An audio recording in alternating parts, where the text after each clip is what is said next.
এই যে আরে তোমাকে বলছি, এই যে এদিকে এদিকে যাচ্ছ কোথায় তুমি? না তোমাকে বলিনি। ঠিক মধ্যাহ্নকালীন সময় একটা সুন্দরী রূপবতী একটা মেয়ে কুমারী মধ্যাহ্নকালীন সময় রাস্তা দিয়ে হেঁটে যাচ্ছে, আর ওই যে জিজ্ঞাসা করলো এই যে কে, সেটা একটা চাষি যিনি চাষ করে। মেয়েটাকে জিজ্ঞাসা করলো তুমি কোথায় যাচ্ছ? মেয়েটা বললো কোথায় যাবো আমি তো জানি না। তোমার বাড়ি কোথায়? বললো বাড়িও জানি না। বাবার নাম? বললো বাবার নামও জানি না। শোনো, দেখে মনে হচ্ছে তোমার বিয়ে হয়নি, তুমি কুমারী, বর্তমান যুগটা ভালো নয়, তুমি একটা কাজ করো, তুমি আমাকে বিয়ে করো। আর তুমি যদি আমাকে বিয়ে করো, আমি যদি তোমার স্বামী হই, বিপদে আপদে আমি তোমাকে রক্ষা করব। মেয়েটা বললো বেশ, বিয়ে আমি করব, তবে একটা শর্ত। কি? ব্রাহ্মণকে সাক্ষী রেখে আমি তোমাকে বিয়ে করব। জেনে রাখবেন, আগেকার দিনে বিয়ে হতো ব্রাহ্মণ আর অগ্নিকে সাক্ষী রেখে, আর এখনকার দিনে ব্রাহ্মণ আর অগ্নির আগে কিন্তু একজন এসে সাক্ষী দেয়। আমরা ওই যে কি বলে এটা, রেজিস্ট্রি বিয়ে। দেখবেন ব্রাহ্মণ আর অগ্নির আগে ওই উকিল বা এসে দেখবেন একটা সাক্ষী দিয়ে চলে গেল। এখন ওই চাষি আর মেয়েটা গেল কোথায়? ব্রাহ্মণের কাছে, মানে বিয়ে করার জন্য। এই যে ঠাকুরমশাই বাড়িতে আছে? কে? হ্যাঁ আমরা এসেছি। মেয়েটা এই প্রচন্ড রৌদ্রে হেঁটে যাচ্ছিল, একে আমি বিয়ে করব। দেখতে শুনতে ভালো। এখন যে ব্রাহ্মণের কাছে গেছে বিয়ে করতে, ব্রাহ্মণ মনে মনে চিন্তা করছে আমারও তো বিয়ে হয়নি, আর মেয়েটা যা সুন্দর দেখতে, এই মেয়েটা চাষির সঙ্গে মানাবে না, আমার সঙ্গে বিয়ে হলে ভালো মানাবে। এই যে চাষি, এই মেয়েটা যা সুন্দর দেখতে, মেয়েটা তোমার সঙ্গে মানাবে না, এই মেয়েটাকে আমি বিয়ে করব। যখনই বলেছে মেয়েটাকে আমি বিয়ে করব, চাষি তো গেলেন ডেকে, হ্যাঁ আপনি ঠাকুর মশাই, আমি আপনার কাছে এসেছি বিয়ে দেওয়ার জন্য, নিজে বিয়ে করবেন, চলুন এই বিয়ে আমরা করব না, আমরা বিচার চাইবো কোথায়? রাজার কাছে। মহারাজের জয় হোক, জয় হোক, জয় হোক, জয় হোক।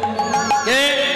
না মহারাজ, এই মেয়েটা মধ্যাহ্নকালীন সময় হেঁটে যাচ্ছিল, এই মেয়েটাকে বিয়ে করবো বলে আমি ঠাকুর মশাই কাছে এসেছি। ঠাকুর মশাই বলছে আমি বিয়ে করব, আপনি বিচার করে বলুন কে বিয়ে করবে। মায়েরা ভালো করে শুনুন, এখন যে রাজার কাছে গেছে, এই যে অরুণদা শোনো, যে রাজার কাছে গেছে বিয়ে করতে, মানে বিচার চাইতে, রাজারও বিয়ে হয়নি। রাজা মনে মনে চিন্তা করছে মেয়েটার যা সুন্দর দেখতে, এই মেয়েটাকে আমি বিয়ে করলে কেমন হয়। রাজা বলছে বিচার হয়ে গেছে, এই মেয়েটা যা সুন্দর দেখতে, চাষি তোমার উপযুক্ত নয়, ব্রাহ্মণ তোমার উপযুক্ত নয়, আমি রাজা, আমার পাশে রানী হলে মেয়েটাকে মানাবে, তাই মেয়েটাকে আমি বিয়ে করব। যখনই এমনই কথা বলেছি, এতক্ষণ পর্যন্ত মেয়েটা চুপচাপ ছিল। এবার মেয়েটা বলছে মহারাজ আপনি হলেন রাজা, জেনে রাখবেন দেশ কা জব্দ করেগা নেতার বাপ কা জব্দ করেগা বেটা। নেতা যদি ভুল পথে চলে, বাবা যদি ভুল পথে চলে, ছেলে কিন্তু মারা যাবে। তাই সামান্য নেতা হলো আমাদের পিতা সম, নেত্রী হলো আমাদের মায়ের সম। ওই নেতা নেত্রী যদি ভুল করে, আমাদের কিন্তু মারা যাওয়া ছাড়া কোনো উপায় নেই। তাই আপনি রাজা, রাজা হয়ে ভুল করলেন, আপনার কাছে এসেছি বিচার চাইতে, আর নিজে না বিচার না করলে নিজে বিয়ে করবেন। এইবার বিচার আমি করব। মেয়েটা বলছে বিচার আমি করব। কি বিচার? না আপনারা তিনজন পর পর দাঁড়িয়ে যাবেন, আর আমি এখান থেকে দৌড়াবো বা ছুটবো। কথা দিচ্ছি, যে আমাকে ধরে ফেলবে আমি তাকে বিয়ে করব। যদি চাষি যদি আমাকে আগে ধরে, আমি চাষিকে বিয়ে করব। যদি ব্রাহ্মণ যদি আগে ধরে, আমি ব্রাহ্মণকে বিয়ে করব। আর রাজা ধরলে রাজাকে। বেশ, তিনজনের পরস্পর দাঁড়িয়ে গেছে। সুন্দরী মেয়েটা ছুটতে শুরু করলো, আর পিছনে ছুটছে রাজা, ব্রাহ্মণ আর চাষি।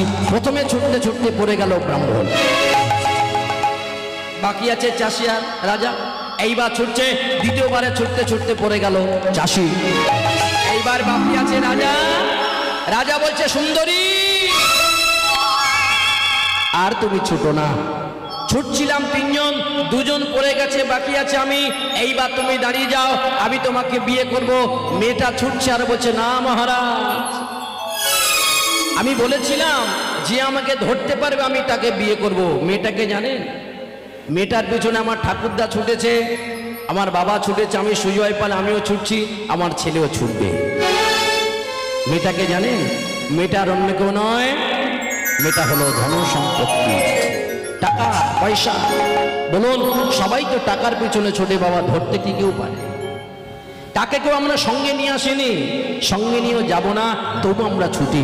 তাই হাতে ধরে পায়ে ধরে বলবো, ধরতে যদি হয় আমার নিতাই চাঁদের চরণ ধরুন। তার চরণে যে সব, তার চরণে যে সব কিছু, তার চরণে সোনা দানায় হিরে মানে টাকা পয়সা সবকিছু। ধরতে যদি হয় নিতাই চাঁদের চরণ ধরুন, ধরতে যদি হয় রাধা মাধবের চরণ ধরুন, ধরতে যদি হয় গৌর হরির চরণ ধরুন। তিনি কৃপা করলে সবকিছু হবে।